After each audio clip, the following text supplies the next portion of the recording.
In this video, I'd like to introduce a few basic terms for defining energy.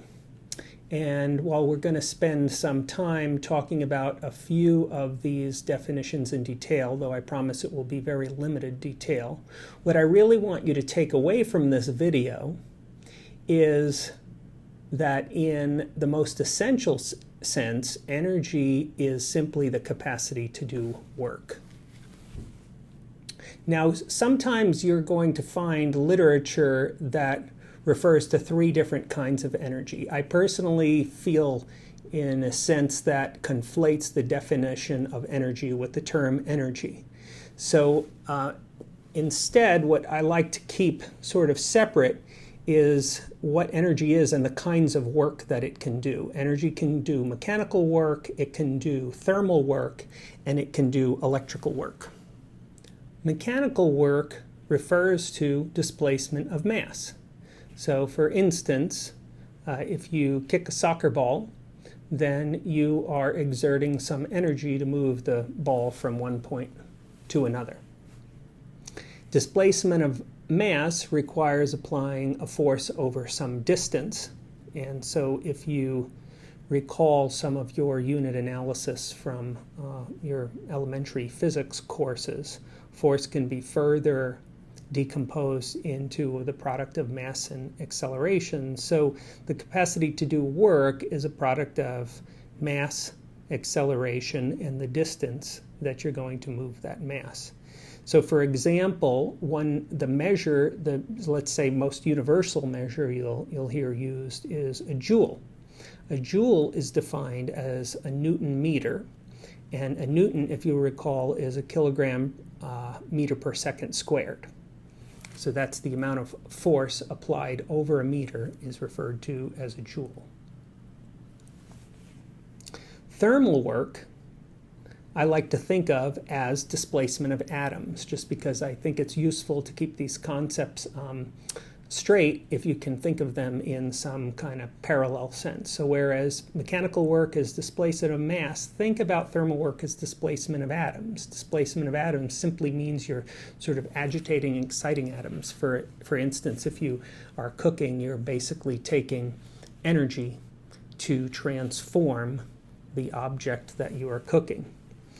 Now, atoms become agitated or move when heat is applied, and the measure that we may all be familiar with for heat is a calorie.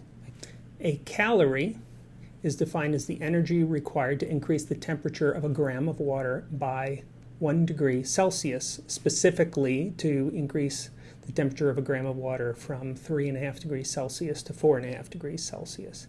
So this, by the way, is also known as a small calorie, which is only is just a little bit different from a food calorie. When we think about food calories, we're basically thinking about 1,000 small calories. But a calorie is just a measure of energy that is doing thermal work, and it is equivalent to just over 4 joules. So a joule is about 1/4 of a calorie.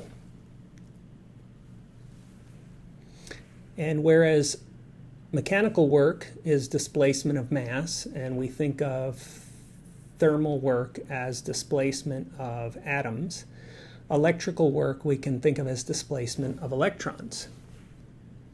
When we apply a magnetic field to a circuit, we induce electrons to travel through that circuit. So that is the work being done to induce those electrons to travel or to move is electrical, is the energy applied to do electrical work. 1 joule is the amount of energy that can induce an amp through an ohm of resistance for 1 second. So as you read and work in various fields of energy, you're going to come across lots of different terms. And all you have to do is keep in mind that idea of work being moving something, moving either electrons or atoms that represent heat, or that movement represents heat or mass. So you may come across this term joule, but you'll also come across terms like horsepower hour or therms or calories or kilowatt hours. All of these are just referring to amounts of energy, but they're just implicitly referring to some specific type of work that the energy is being used to do.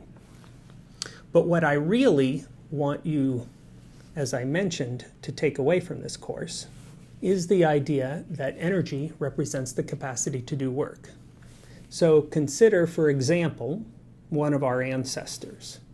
And if our ancestor was fortunate, they would come across some objects like food that they could basically consume to acquire some energy, in this case in the form of calories.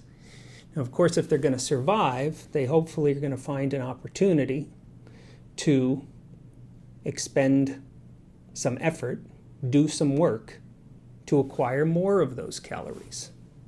And that really is the cycle I want you thinking about. Now, of course, you can imagine in the situation, if they're able to get more energy from their consumption of calories, then they need to expend in work to acquire replacement calories, then they're going to have extra energy to do other things. Maybe build a shelter, maybe play with their children, maybe create some kind of art.